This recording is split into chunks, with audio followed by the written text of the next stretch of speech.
finest symbol of excellence in sports entertainment. Hey, it's Conrad Thompson, and you're listening to ARN. And of course, we couldn't do it without the master of the spine buster, the founder of the Four Horsemen, the Hall of Famer himself, AA, Arn Anderson. Arn, how are you, man? I'm doing fantastic. How are you? I think I might have a new deal here. I'm going to start adding a new nickname for you every week and see how many nicknames I can give you before we actually click record. Okay, what's today's? Well, I don't know. I threw in there the master of the spine buster. I think next week I might call you the inventor of the gourd buster. And then after that, the man who hates cheese. You know, we'll come up with something every week. Surprise me. Well, I'm surprising you today with a terrible topic. Uncensored 1996. Boy, this is one of the worst WCW pay-per-views in a long time. And I think you might even be nervous talking about this because it's going to be hard to do it and not have to shit on something, right? This is not a great show, Uncensored 96. No, and you know, to have a show that terrible, it had to be a collaborative effort out of everybody because it didn't stink. It super stunk. Yeah, it's less than awesome. By the way, you can watch the show right now on the WWE Network. We're doing some different stuff this March. Of course, last week was hashtag Ask Arn Anything. We'll do that again next week. But then on March 23rd, we're going to talk about the very last Nitro. That was the 20-year anniversary of that. And well, here we are, the 25th anniversary of Uncensored 96. Just not a great show. It went down March 24th, 1996 in Tupelo, Mississippi, the birthplace of Elvis Presley. You got a favorite Elvis song, Arn? Probably Treat Me Like a Fool, Treat Me Mean and Rude. How's that? I don't even know what you said. Was that English right there? That was Treat Me Like a Fool. Elvis. I'm gonna guess. Try it again. Treat me like a fool. Treat me mean and rude. Better? I'm gonna guess that you didn't serenade Mrs. Anderson. Is that fair? No. I tried not to speak much. Just motion towards go to the movies or motion, let's go eat or something like that. You got any good memories of Mississippi? I feel like we almost never talk about wrestling in Mississippi, but wrestling in Mississippi has been a thing for a long, long time. They're still doing indie shows out there right now, especially around the Gulf Coast area. Any memories of wrestling in Mississippi? Well, Biloxi, was once they got the casinos put up, we would drive in there like before a show, no matter where we were, just so we could go and gamble a little bit. I could sit over there with the little blue-haired old ladies and play the nickel slots. And if I was big time in it, play the quarter slots. That we always enjoyed. Tupelo, one trip in particular, I think it was probably to a pay-per-view. It's deserted from Memphis to Tupelo if right. You've made that drive. I'm talking about 4-lane, nobody on it. Right. Going either way. So I'm cruising along there, heading towards the building one after, probably around noon or 1 o'clock or something. And I see this Cadillac pull up beside me. Now I'm in a Camry. But it's when they put the big engine, the V6 in the Camry, like a year or two. I look over, Mongo's got one of those fast Cadillacs, and he looks at me, and I look at him. So we got into a race, and we ran about 115 all the way. Kind of dangerous, kind of foolish, kind of stupid if you got a family, but maybe Aaron won't hear this, but it was nobody else on the road, and that Camry kept up with that Cadillac, which I should get a free Camry for this, but it's the absolute truth. And we raced all the way into Tupelo. Took us maybe 50 minutes. The good old days. Yeah, that was heading into Tupelo. So Mississippi has always been a good place to, support wrestling, and they love their wrestling. Bill Watts, ran a lot of the Hattiesburg and some of those towns. And Still a good place. Let's mention this show drew 9,000 fans, roughly 100 shy of capacity. There's 7,300 paying fans. Pretty decent gate for the time, 104 grand. That's way up from Uncensored 95, which only had 5,700 fans in the same building. Excuse me. What do you think of the idea of having a show become like synonymous with a town? Like there for years and years, it felt like Starrcade was always going to be in Washington, D.C. in WCW. And once upon a time, Starrcade was always in Greensboro. And famously, Halloween Havoc was always at Las Vegas at the MGM Grand. What do you think of that? Do you like that idea? I do, if it's a big market and that can be their show for that year, and you can get an outstanding gate, and it, you can kind of promote it 6 months out. Just drop a line, without having to hard sell it so much. Right. But I love like a big, and not to cheat the small markets, but if you're going to have a pay-per-view that is tagged to a certain town, it needs to be one that will accommodate, 12, 15,000 people. Pay it off. Well, business is booming here compared to 95. Let's run through that real fast. The estimated average attendance in March of 95 was only 2,040 fans. It's up 82.4% to 3,720 fans. That means your gates are a lot higher too. In March of 95, you're only averaging 19.6. Here you're averaging 38.4. So it's up 95%. Do you remember the gargantuan jump from 95 to 96? And how much of that do you attribute to the success of Nitro? Well, I think if you go back and check maybe a year or two before that and see how many times you ran it those years, and you could see the build to where it made a little more sense than if you just got a 2-year knowledge of it. But I bet you, I don't know how many times we ran it in 95, but we were building an audience. Apparently they were digging what we were doing, thus the steady climb in attendance over the 2 years. It's pretty fun to look at WCW sort of rise, and unfortunate for us, the fall. Did you think you were headed in the right direction here in March of 96? I mean, we're a couple months out from Scott Hall showing up, so nobody knew what the NWO was going to do for ratings or houses or just WCW business in general. But did you feel like, hey man, we're building something here? Or was this just sort of business as usual for you at this point? Well, I was there when it started, 1990, you look at the house show business, it was non-existent. So I was there for that, 5-year build, and Hogan and Savage and, some of those big names coming in, and, that was going to make a difference, obviously. You had a pretty good roster, 96, as far as just getting them paired together and getting some angles that worked. I thought we had the makings of being a success, but it just, it wasn't as quick as I wanted it to be, obviously. Let's talk about March 20th. This is when we would see Otani beat Chris Benoit in the finals of the Cruiserweight title tournament to become the first WCW Cruiserweight champion. Otani, not a guy we saw a lot of in WCW. Did you ever work with him or meet him over in Japan? Yeah, I mean, I watched his work. I became a fan of the cruiserweights over in Japan, watching those guys, Eddie, Dean, Otani, Chris Benoit, and some of the other Japanese wrestlers. I wish I could remember their names, but, Jushin Liger, obviously.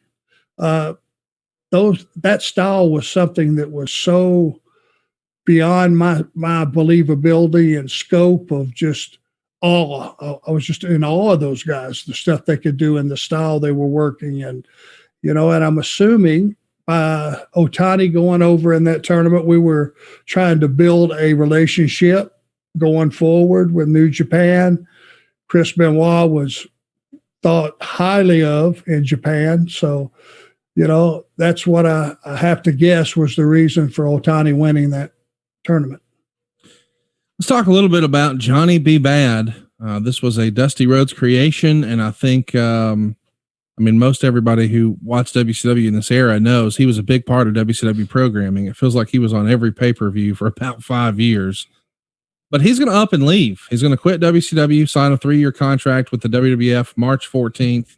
He was supposed to be on this pay-per-view against Diamond Dallas Page in an I Quit match at Uncensored. But when he quits, the Booty Man gets put in the match, which we'll come back to that. Meltzer would report the situation was they had a disagreement. They being Mark Mero and Eric Bischoff. Allegedly, they're negotiating a new contract. And WCW says that Mero wanted Bischoff to sign a sheet of paper that said he would be guaranteeing Mero the amount offered to him in its entirety. And the rumored amount was $300,000, 2 years at $300,000. Should Mero suffer an injury while they're negotiating. And somehow in the course of this discourse, Mero mentions, I've also been negotiating with Titan Sports and I have an offer from them that in some ways is a better deal. So I need to know what my future plans are. This apparently pissed Bischoff off, and he asked him to finish up that night and put Luger over.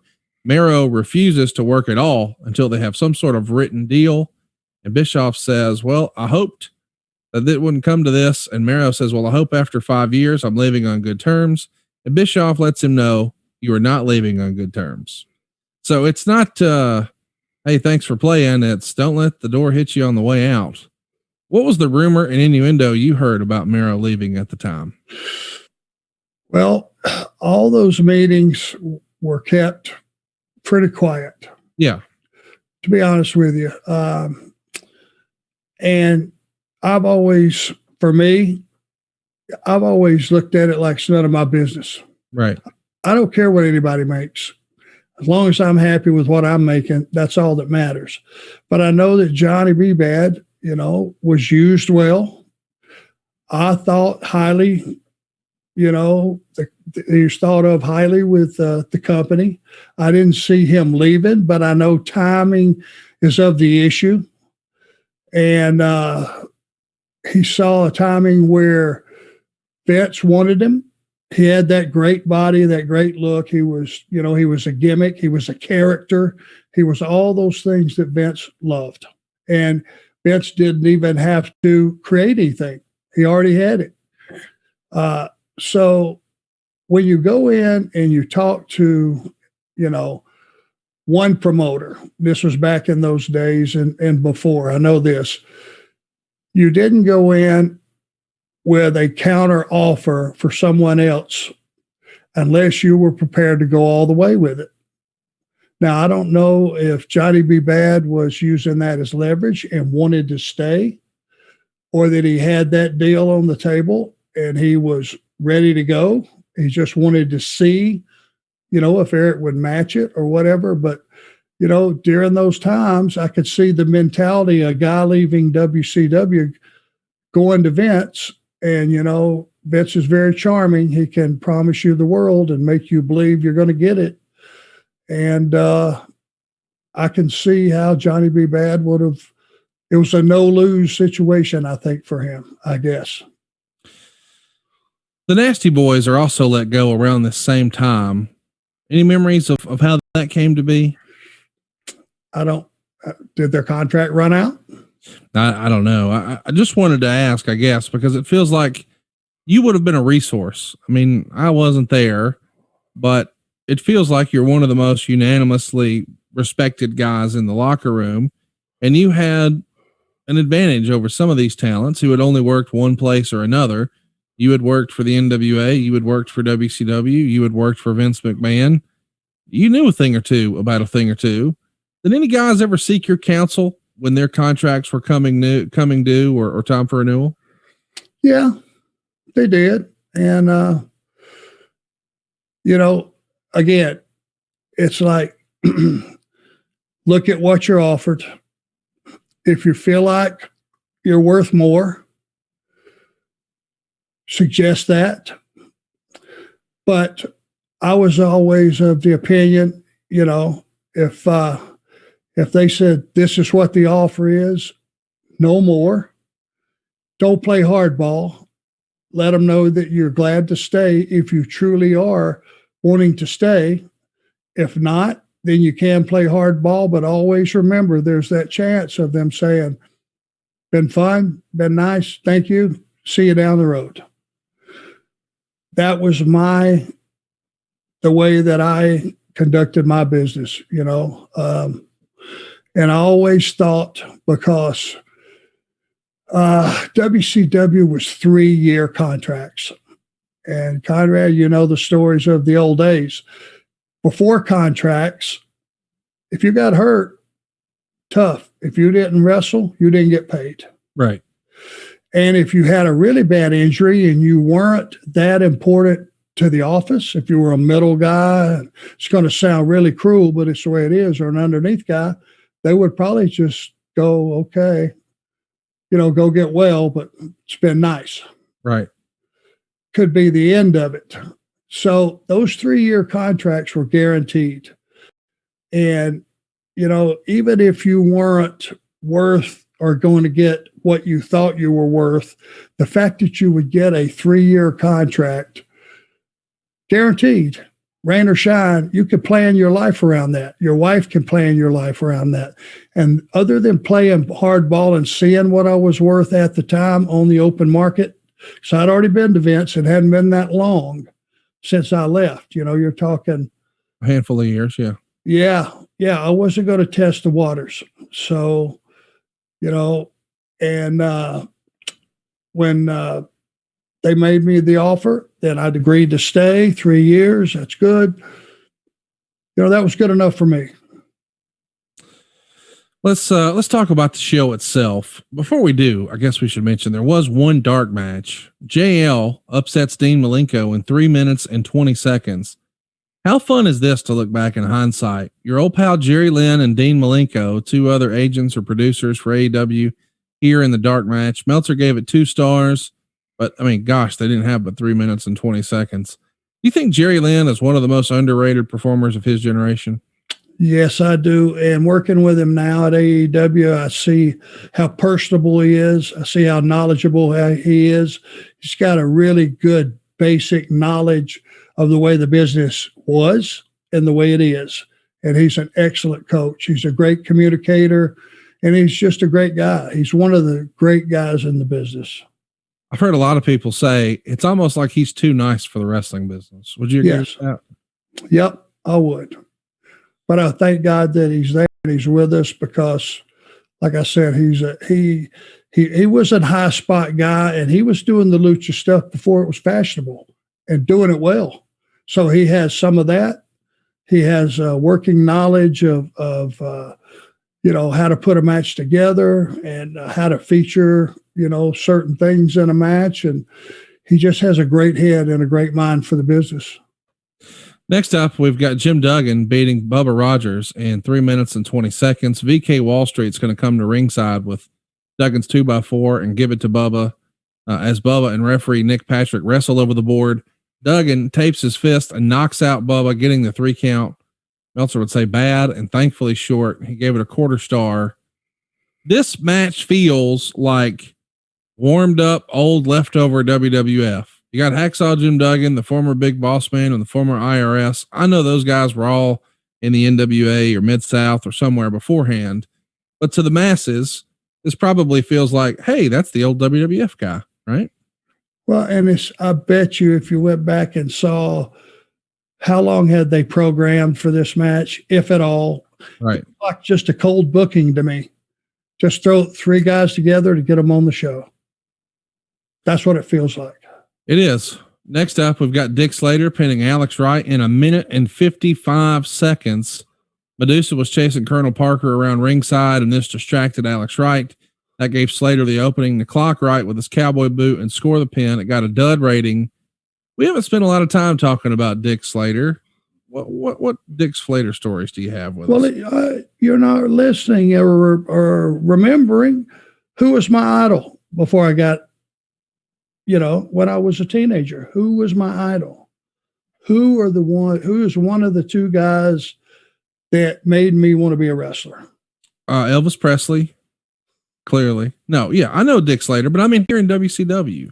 Like that little territory stuff. I mean, here in this era, he's sort of hokey pokey with WCW. He's here for a little bit, but not very long. Was he just winding his career down? Was he not a good fit with the corporate style wrestling? Why didn't Dick stick around longer here? Well, Dick was like a old timer, but an old timer that could still work. Right. And I just idolized the guy, and I saw him on nights that he had somebody to work with and he had enough time. I saw him when they put him with Dick Murdoch. And if you were like the Hardliners, I think was their name, if you remember that. They were badasses. You're damn right they were. And this was during that same time period. Dick still had it. He just wasn't cast into roles because, you know, this was a time where both companies, WWF, which is now WWE, obviously, WCW, were looking for young stars, new stars, out with the old, in with the new. You know, I was looked at like a dinosaur. I'm sure Dick Slater was looked at like a dinosaur, but the guy could go.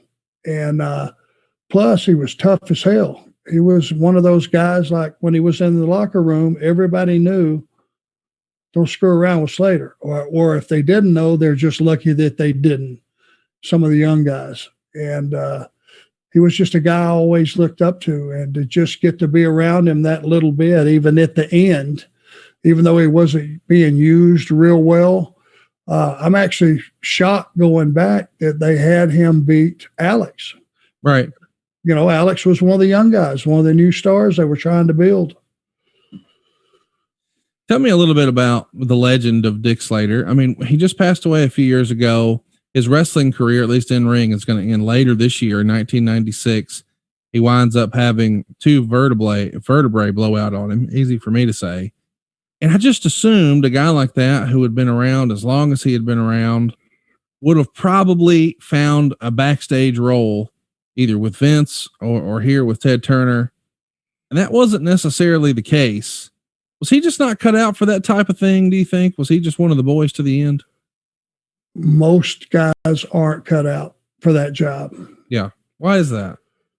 Well, because it's hard to step away from being one of the boys and taking on the responsibility of being in the office. Right. And Dick was not, you know, just because, well, let me use another example, which will help you understand about Dick. Now, Dick, when I went to Crockett in '85, and I was there a few months, and they put me with Ole, and they sent us back down to do the Georgia and the Ohio and Michigan loops. Dick was the booker down there. So he was the go-between between Jimmy Crockett, Dusty, and that group of guys. So that was an office role. But that whole thing didn't last very long. Now, as far as Dick moving into like a agent or producer role, here's the comparison. Ted DiBiase, who I think is one of the greatest workers that's ever been. Yes. In this business. Mm-hmm. And I mean, he could work and he could put together a match and a story, and that character, he had it down. But he wasn't a guy that could sit down in advance and map out a match that was going to happen in 5 hours. He was a guy that went to the ring with his opponent, felt the audience, ad-libbed, played off of the audience's reaction, and that's what he did. And he was a great performer. Not a lot of guys can sit there at 3:00 in the afternoon and talk about two talents, you know, going out and having a match, and here's what we're going to do, A to F, until you see how the crowd's going to react. Right. Dick wouldn't have been one of those guys that could sit there at 4 PM because Dick went out and just worked. And a guy would fall in line if he was experienced, and he would counter what Dick was doing, or he would fight back or do all the natural things that you know to do once you become a veteran. But he wouldn't have been able to sit there at 3:00 and go, okay, let's see, what do you do and what do you do? And let's see how we can mesh that and blend it and make it work. That wouldn't have been one of those things that would have been his long suit. maybe I'm asking something that you don't know about, but it is a famous story. Do you know the story about Dick Slater getting shot in the leg? Yeah, I think Wahoo shot him. The famous story goes there was a night out in the bars with the boys in Atlanta, and Tommy Rich is there, and I think Andre's there, and somebody at the bar, a regular patron, a civilian, if you will, makes some sort of derogatory comment about Tommy Rich's wife. That pisses Wahoo and Tommy Rich off. The guy thinks he'll get cute and pulls a knife. Wahoo pulls a gun. And eventually this leads to Wahoo allegedly pistol whipping this guy in the parking lot, and the gun accidentally fires and hits Dick Slater in the leg. The police come, and Slater swears it was a sniper shot, that this guy had a buddy on a building with a gun. That's who did it. It was definitely not the American Indian pistol whipping a guy in the bar. Yeah. That's awesome. And you know what? In that era, in that day and time, they could have got away with it. I think they did. Unbelievable how this wrestling business has changed and what's possible and what's not possible now. And RIP to Mr. Slater. We lost him in 2018, but boy, what an innovator. Well, hey, you know, no matter what you thought about him, if you go back and think about the fact he was in a terrible car wreck. Yeah. That could have killed him. Yeah. And then he got shot in the leg by Wahoo, and he was still able to perform at that level. That's why he was my idol. Yeah. He's a badass. I mean, him and Murdoch are arguably two of the baddest dudes ever to form a tag team. Speaking of badass tag teams, well, how about this? And by the way, all these matches we're running through, none of them are on the pay-per-view. They're all on WCW Main Event, which is essentially a teaser program to get you to buy the pay-per-view show.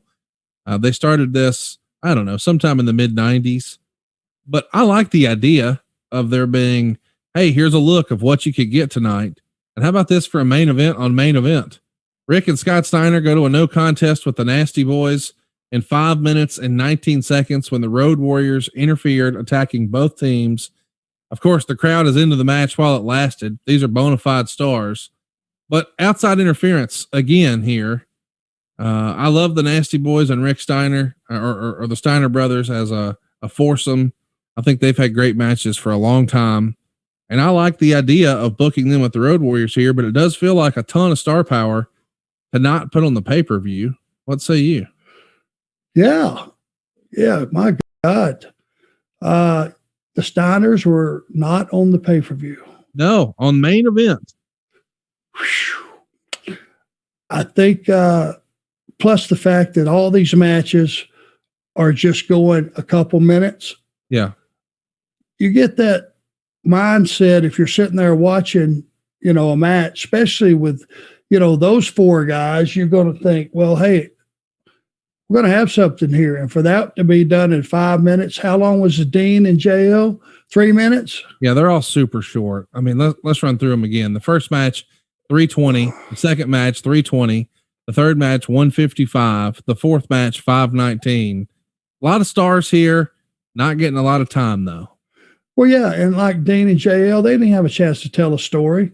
You know, none of these matches are, by the time I scoot back in my seat and tell everybody, all right, man, shut up. I want to watch this match. You know, these guys are badasses. Once I settle in, it's over, and it's not fulfilling. It's just burning a lot of talent before you get to the main show. Let's talk about the way this show is set up. When the pay-per-view starts, Tony asks Bobby Heenan, why are you wearing leather instead of your usual attire? And Bobby says, you never know. I'm prepared for anything. I don't want my $225,000 Armani suit to be ripped off. I'm wearing leather so I can wash stuff off. You know what I mean? And Dusty promotes the match, saying this doomsday match. When you take a cold, hard look at this situation, it goes back to that word I've been using all night, and that is danger. There's danger surrounding the place. And Bobby says, danger's one cage. What's danger with 3 cages? 4 tiers, 20 some men. Who knows what's going to happen? And it does look kind of odd to see the wrestlers walk past this giant cage on the way to the ring. When do you remember somebody coming to you and say, okay, Arn, here's what we're going to do. We're going to take one cage and put it on top of another and put it on top of another. And There's going to be 40 of you guys trying to beat up Hulk Hogan and Randy Savage. This feels like it's right out of the book of bad ideas. Yeah. And initially my reaction was glad I'm not in that.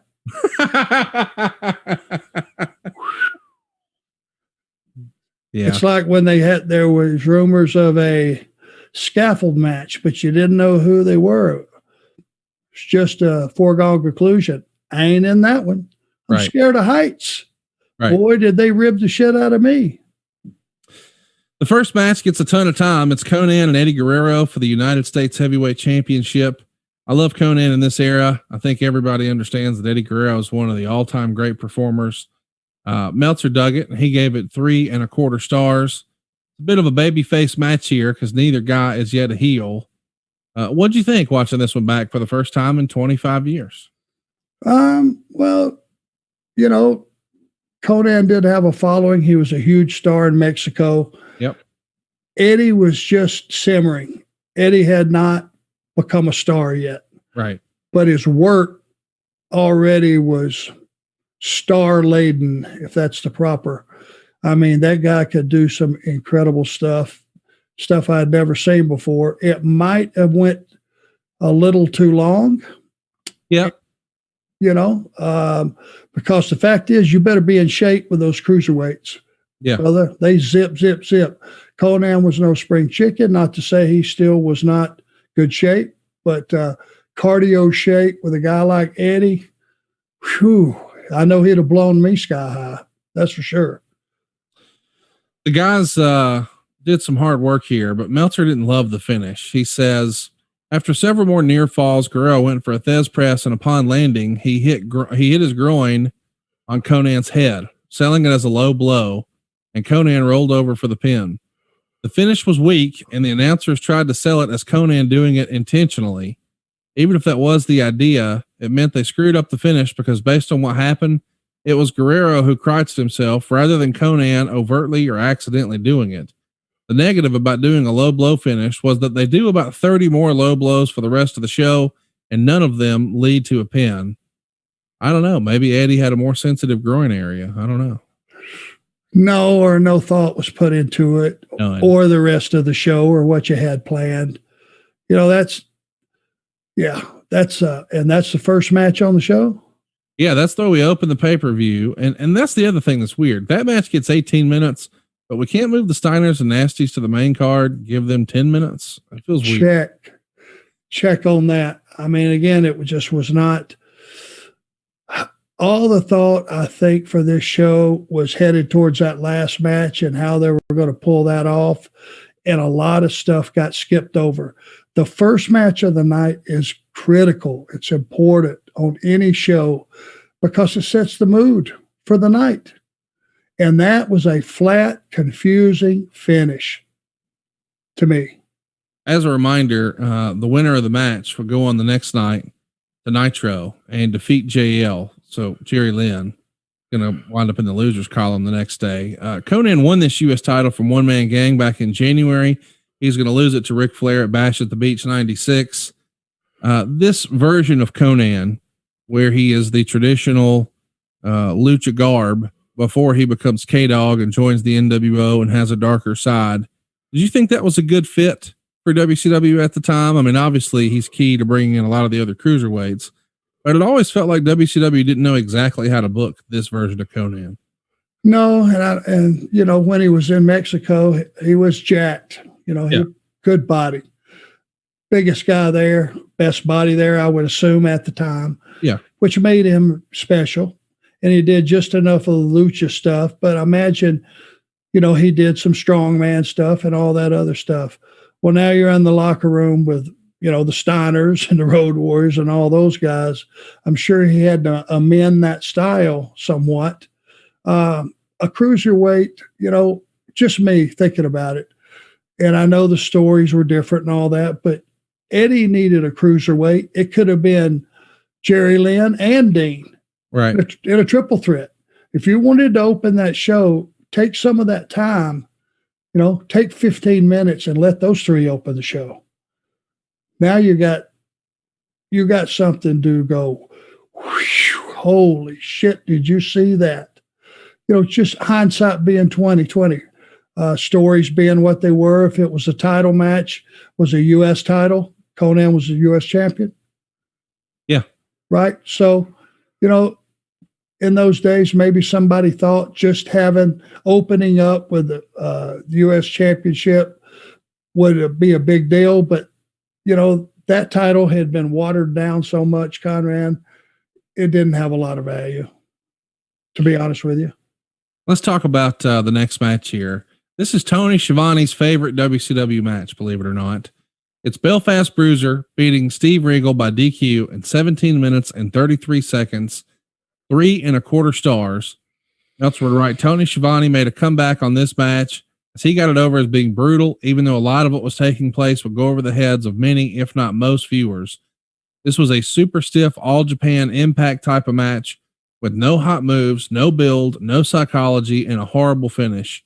It really wasn't an entertaining match, but on a believability scale, it was more believable than almost anything you would see in the United States, short of a UFC match. And in fact, it was brutal than more than most of them.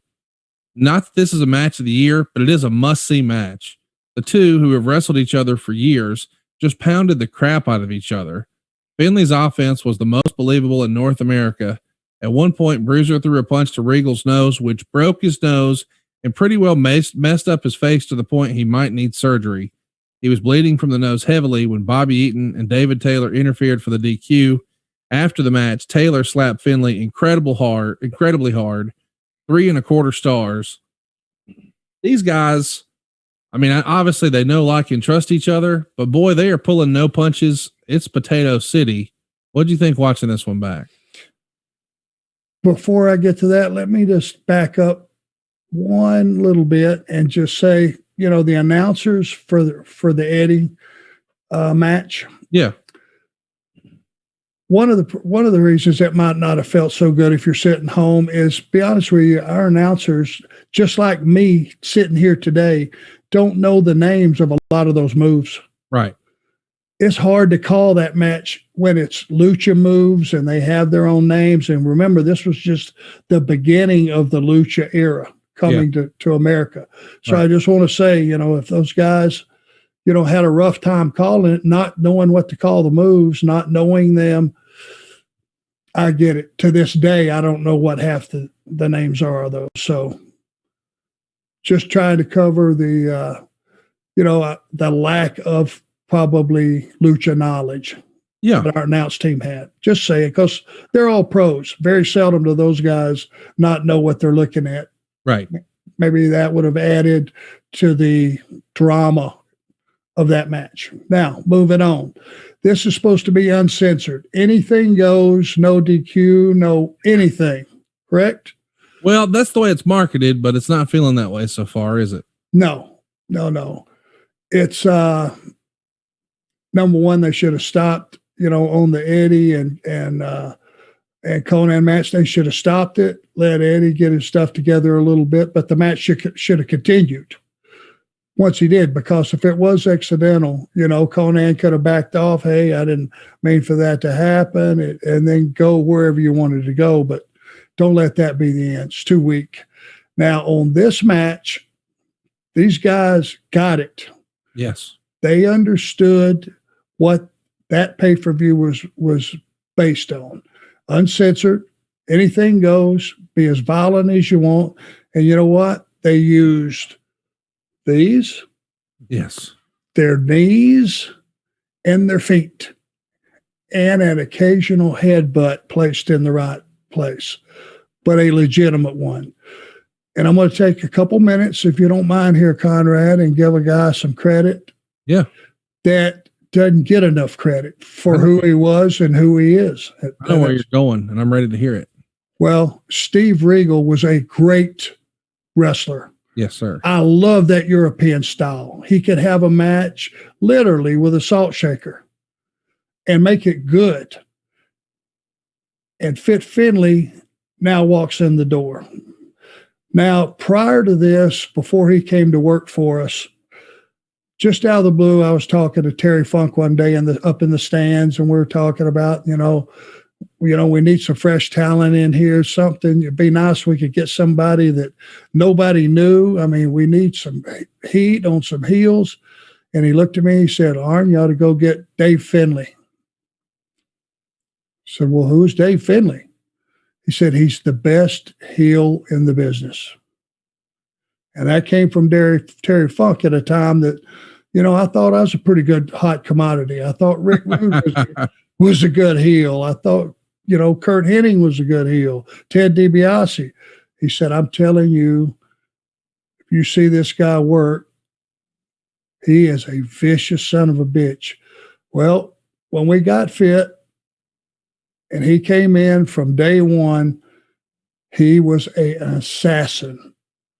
To this day, I've never seen anybody that was as vicious, had a grasp of psychology, was a nasty heel, could make guys and make himself at the very same time.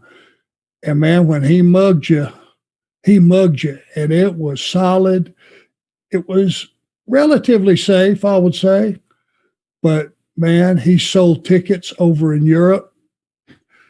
He was in a situation where they were in the same Otto Vance, I believe, was the promoter, and they had trailers at an arena.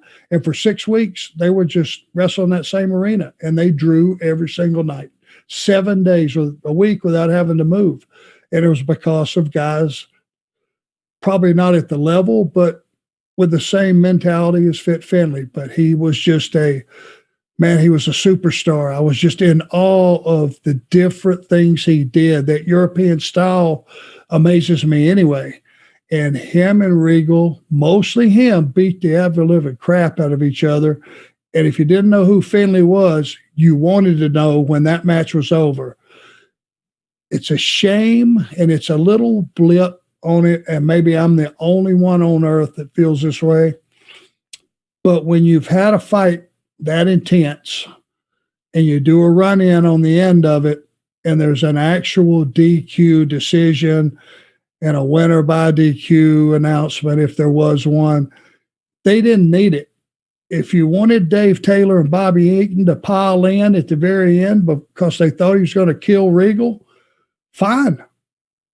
Just let them fight through the back. It was uncensored anyway.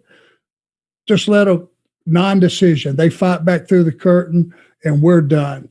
It was just a glitch, It makes you wonder, how can there be a decision when it's a no DQ match? Every match on the card was a no DQ. But point being, Dave Finlay let you know who he was, and to his credit, Steve Regal took a hell of a beating that day. So kudos to those guys. One of the best matches I've ever seen in my life. And it was more like a bar fight. Tremendous. Go out of your way to see it. If you're going to watch one thing on this, you got to see it. It's unbelievable. Regal even wrote about this in his book. Tony and I have talked about it. It's one of the most famous matches probably in WCW history. Especially if you're a purist. Yes.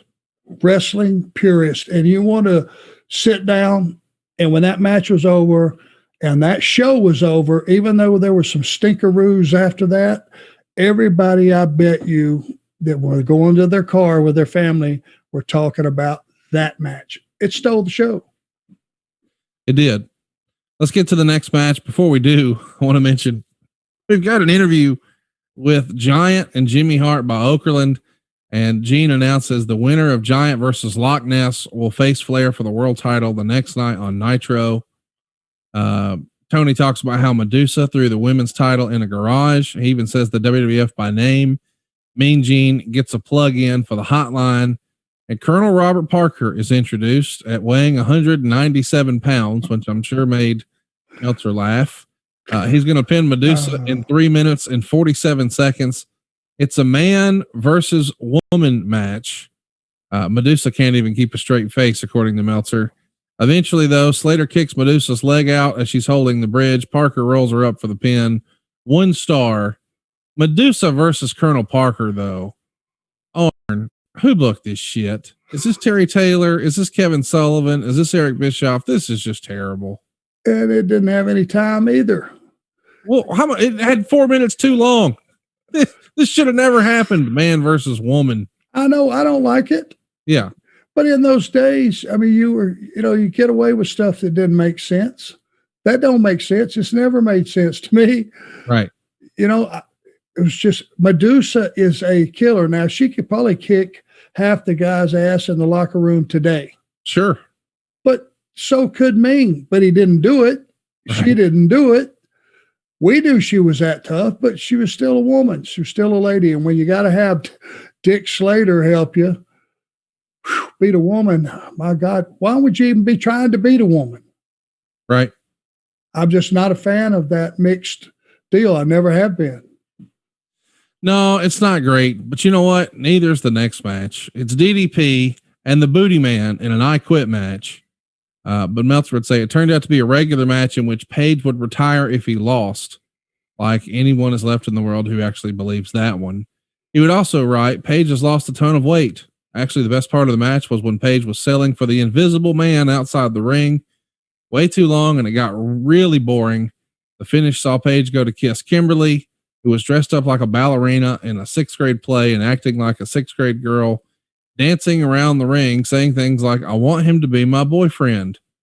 Kimberly slapped him, stunning Page, and Booty hit a high knee, which was more like a low knee for the pin at 16 minutes. Then Booty Man kissed Kimberly, and she sold it like it was the first kiss of her life. Even by the standards of pro wrestling, this angle is the most unrealistic thing in the world. Dud. And of course, we know in a year, DDP is going to be on fire. He's going to have the push of his life, a program, and maybe the feud of the year in 1997 with Macho Man Randy Savage. Really great stuff. But boy, we're miles away from that here. This was a stinker. What say you? Well, not his fault, I don't guess, but Brutus had the Zodiac gimmick. I never understood what it was. Yeah. Booty Man, I never understood what it was. No. There was never an explanation of what it was. And, having Kimberly in that role when everybody knows it's your wife. Right. Because it was very well publicized, that's your wife. They're probably not going to accept the fact that she dumps you for another guy and she's going to be on the show every week and you guys are still living in the same house. There's some secrets that you just can't keep.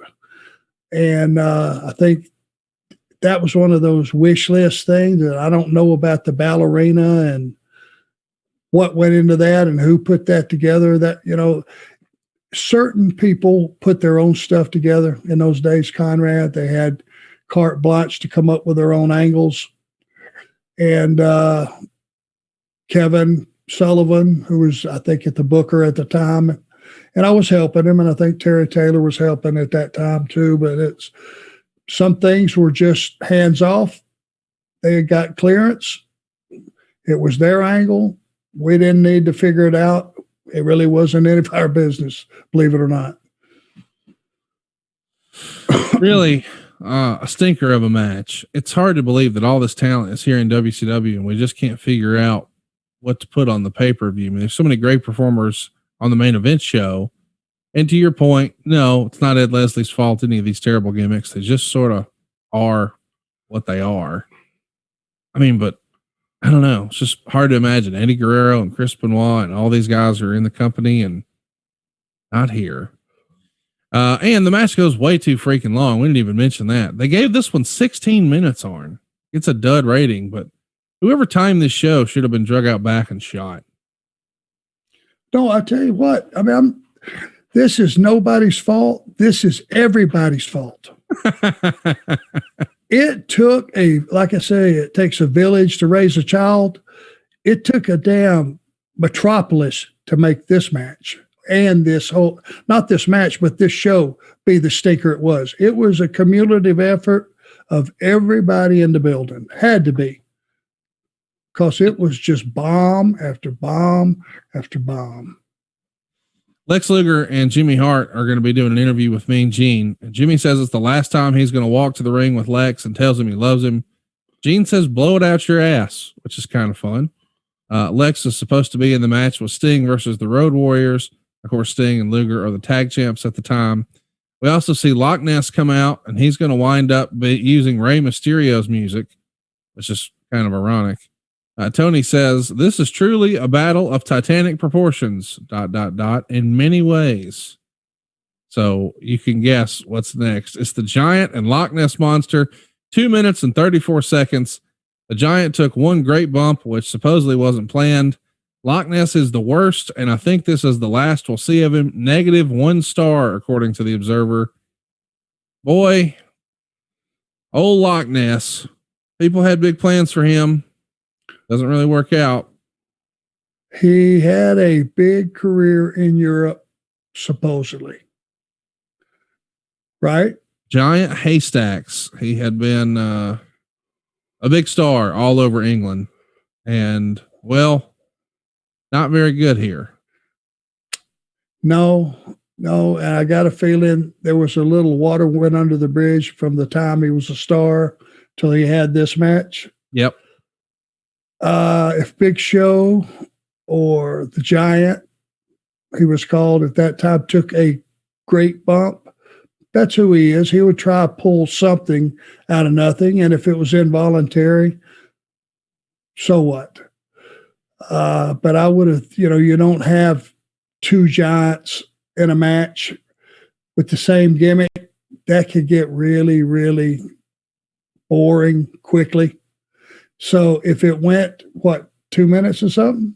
2 minutes and 34 seconds. And by the way, these are big boys. Not saying the Giant couldn't go more time, but that's too long. That's too long. That's too long. Loch Ness is 49 years old here. He's going to turn 50 later this same year. He's a big boy. 500 pounds, maybe? Over that, gotta be. He could probably only fall down one time. Right. Not being a smart ass, that age, that size, one bump is probably all he had in him. So get to it in 20 seconds. Not too long after this, unfortunately, he was diagnosed with cancer and he leaves WCW, goes back to his home in England. He passed away late 98 of lymphoma. Next up, we see an interview with Sting and Booker T done by Mean Gene. Sting is trying to be a gangster here. And he says, straight OG, brother, right? Which Booker T says, don't make me knock you out right now. Of course, it's Sting and Booker T taking on the Road Warriors. Dude, 29 minutes, 33 seconds, a Chicago street fight. This is just way too damn long, but it gets 3.5 stars in the Observer. What'd you think? Well, it was long. I did think it was a great elevation for Booker. Yes, big time. Being in that match. And Booker always had, from the first time I was in the ring with him and Stevie, you just knew, those guys were a very good team. But Booker was going to be a single, and you just knew it. He had that baby face. Stevie Ray was the bulldozer of that team. But all the excitement came from Booker. He could do it all, man. And you knew it from day one. And getting a rub with Sting and the Road Warriors in that match, that's the one good thing that I think came out of the show besides the match we talked about with Regal and Finlay. That was the two shining, I think, stars of the whole show. Just Booker being in that mix and being able to last in that mix and compete. You mean it wasn't the main event? Let's talk about it. Can't believe this is real. Do we have to? Unfortunately. Tony's going to give us a rundown of the rules, and he says, rules, I understand, are very simple.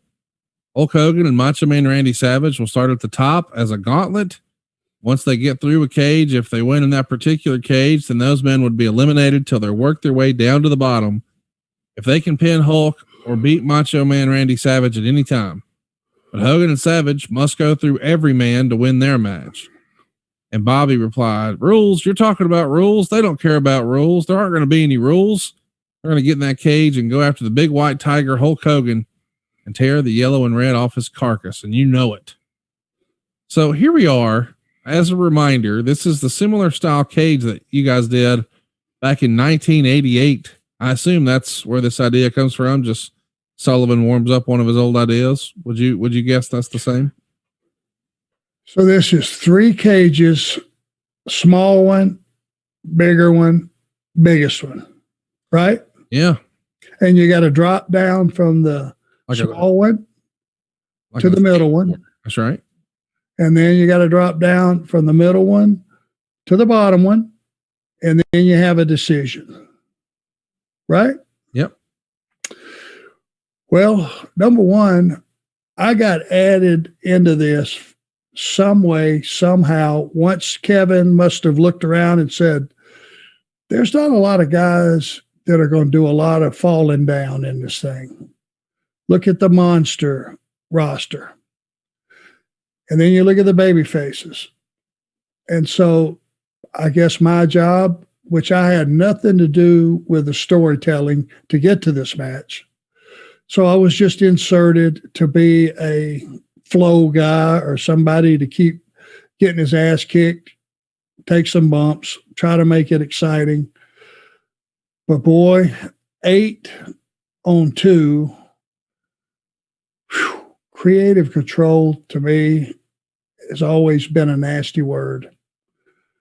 And that night, it became really relevant on how much strength and stroke and power those 2 words carry, because that was god awful. And there were people in it like Jeep Swenson, bless his heart, who's left us, who was a monster. The biggest arms I'd ever seen up to that point, and strong. And you had Zeus, and you had Barb and Ming and all these guys, all these killers. And 2 guys beat them all. Yeah. That's not making baby faces. That's making you want to puke. And that's what the audience did. They just sat there and rocked back in their chairs, probably puked in their own mouth, because it probably wouldn't have been favorable to puke on the floor, but I bet a lot of people were wanting to. It just was shitty in its design, lousy in its preparation. The whole concept made no sense. And if you think 2 baby faces were made at the end of the day, then you're not a wrestling fan, because no way, no how should that have ended that way. No way, no how should that match have ever occurred. A lot of dangerous, a lot. It's a miracle you didn't have 4 guys blow out their knees dropping from one cage to another to another. It's a pretty good drop. It's freaking terrible is what it is. It's just the whole thing. And by the way, your boy Brian Pillman opts out of the whole thing. He has throat surgery in Vanderbilt on March 13th. And Gene Okerlund on the hotline said he didn't have surgery and he was making it up. And he claimed the hospital, or he called the hospital, and they said there was no record of Pillman being there. That resulted in a legal letter from Pillman's agent to Okerlund, complete with a patient discharge sheet. And then, it looks like your boy is doing everything he can to get out of this. This is when he's doing his whole work shoot angle, I respect you, Booker Man, and all that stuff, where he got a real release and then used it as leverage to get a new deal from Vince McMahon. But still, he wants no part of this stinking main event, even though he was announced and advertised and promoted. Were you surprised that Pillman pulled up lame for this? He's the smartest man in the locker room at that time. He saw it was going to be a stinker, just like I did, and he finagled it into his own angle that he had going, and he got out of it. I'm telling you, it was one of the all-time lows, and he dodged a bullet and got out of it. Kudos to Pillman. Wade Keller reported there was a push by Hulk Hogan behind the scenes for Brian Pillman to be added to the match. Sources say that Hogan wanted a leg drop and pin Pillman on the pay-per-view since Pillman had been getting so much attention lately, but Pillman fought the idea and ended up compromising and returning to WCW sort of on Monday Nitro by attacking Savage at the end of the match. Originally, Hogan was supposed to beat up Pillman, and Zeus and Swenson were supposed to save him, but Pillman appeared to refuse to cooperate with Hogan by pulling away from him when Hogan grabbed him. It's conceivable that Pillman will fill one of the final 2 slots, although One Man Gang and either Shark or Warlord are still slated to fill the final 2 positions. And we know boy, this is just a stinker. And again, he uses, maybe he had a real surgery. Maybe he didn't. Maybe this was rumor and innuendo. Maybe it wasn't, but he avoided a real stinker. You mentioned Jeep Swenson. He was originally promoted as the ultimate solution. I'm sorry, as the final solution. Of course, some Jewish organizations took issue with that, so they renamed him the ultimate solution. Once upon a time, he was a wrestler down in World Class, I think, and even had a feud with Bruiser Brody. I think most people remember him from that Batman and Robin movie, though. You liked him, though. You said a minute ago he was as big as a house. You had good interactions with him? Yeah, I mean, as far as being a nice guy, he was a nice guy. He just couldn't work. Right. Guys that size are one-dimensional. It's okay when they're knocking enhancement talent down 2 or 3 times and then winning. Zeus couldn't work. My God. He couldn't do anything for anybody. Everything would, you had to just keep him on his feet, creaming guys. But then, the audience starts to see through that. It was just surrounding Hulk with as many monsters as he could possibly beat, defeat, look good with. And I don't think Hulk even realized at the time that the audience saw through it. Right. And you were in the audience. Didn't you see through it? Yeah. I mean, this was a stinker. This is not a pay-per-view I watch live for a lot of reasons. And again, Rick and I were just tossed in there as cannon fodder. And I don't complain about it. I showed up every day at that company or any company that I work for to this day. And whatever they want, that's what they get, and this is not about me. But you had a couple of professionals in there. You had more people that were disinterested than not. You had a couple people that were completely lost. And then you had, a couple of baby faces trying to take advantage of that mass confusion and somehow get over. And it didn't. And it will be viewed in history as just the screaming shits. Meltzer right. Hulk Hogan and Randy Savage beat Ming, Barbarian, Ric Flair, Arn Anderson, Kevin Sullivan, Lex Luger, Z Gangsta, and Ultimate Solution in 25 minutes and 16 seconds. Hogan and Savage worked with Flair and Anderson on the top level and then threw powder at them to go to the middle level. There they faced Sullivan, Luger, Ming, and Barbarian. They locked Ming and Barbarian in half of the middle level cage, and then the other 4 wound up in the wrestling ring. Finally, Jeep and Zeus, who weren't even there at the beginning, showed up. They dragged Hogan and Savage into the bottom level of the cage, and it only got worse since they couldn't work. Somewhere while all this was going on, Ming and Barbarian were let out of the cage and simply walked backstage. Finally, Sullivan, Luger, Flair, and Anderson were in the bottom of the cage, so it was 6-on-2. Jimmy Hart gave Lex Luger a loaded black glove, and he went to hit Savage, who ducked. Then he held up, then changed his mind, and KO'd Flair for the pin. -3 stars. The finish of this thing, Arn, it would have to improve to be the shits, I think, is an Arn Anderson line. Is that right? It wasn't that good. Yeah, real bad. Embarrassed that I will take my share in it. I was part of the company. Don't ever make me watch this again. I'm telling you. No, like we should actually give a peek behind the curtain. I got a text from Arn yesterday that says, do we really have to do this one? Can we pick a backup topic? So we've already got the research and it's the anniversary. He's like, can we do anything else? I'll do anything else. And I somehow got you to agree to do this. Well, I do not want to get on here and constantly be negative and sound like I'm bitter, because I'm not. I mean, I had a job. I was taking care of my family, but trying to be a professional day to day and see some of the crap that was getting pushed through just because you have creative liberty. Whew, man. This is a rough one. Yeah, I did ask you to get out of this one because it's not good for the audience either. I got a feeling right now liquor cabinets are being opened all over the world. There's a lot of depressed listeners. Guys, it's over. It's done. I promise we're going to be upbeat going forward. Hey, real quick. I believe Klondike Bill made this cage. That had to add to your stress level, right? I bet he never crawled up to the top. Klondike Bill's a good man. He was a valuable employee to Jim Crockett and I guess WCW, but whoever made that cage and really made it and saw it when it was finished, they certainly saw it from the ground. Nobody went up there to inspect it because I hate heights, and that sumbitch was pretty much up there. Well, we're hoping that we're up there on your must listen to lists of podcasts. Next week, we'll be back with hashtag Ask ARN Anything. The following week, we'll be back to talk about the last Nitro. You don't want to miss it. You want to participate. You want to follow us on Twitter. You can go follow us on Twitter at the ARN Show. You can keep up with all of our new topics and you can ask questions.